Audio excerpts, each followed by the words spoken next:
Hello everyone, आज हम jurisprudence का टॉपिक लॉ एंड मोरालिटी को देखेंगे।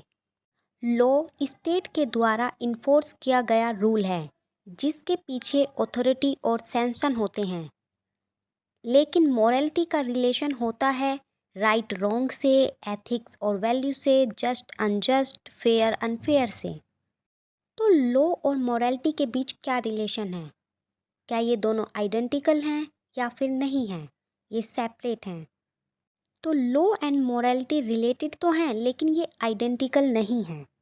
लीगल पॉजिटिविस्ट के अकॉर्डिंग लॉ और मोरालिटी सेपरेट होते हैं। लॉ की वैलिडिटी मेनली उसके सोर्स और प्रॉपर इनेक्टमेंट पर डिपेंड करती है, ना कि मोरालिटी पर।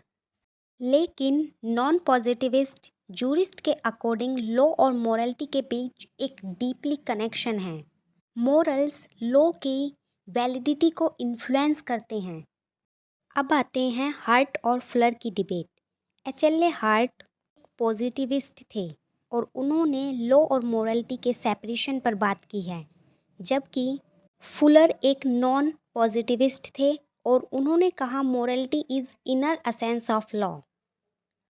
इसीलिए लॉ एंड मोरालिटी को सेम कहना भी गलत होगा और इन्हें बिल्कुल सेपरेट करना भी गलत होगा।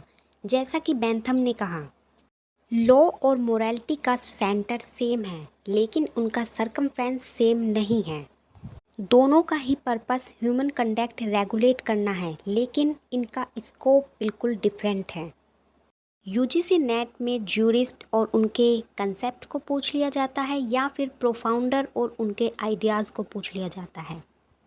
जैसे फुलर ने इनर मोरालिटी ऑफ लॉ का कंसेप्ट दिया था,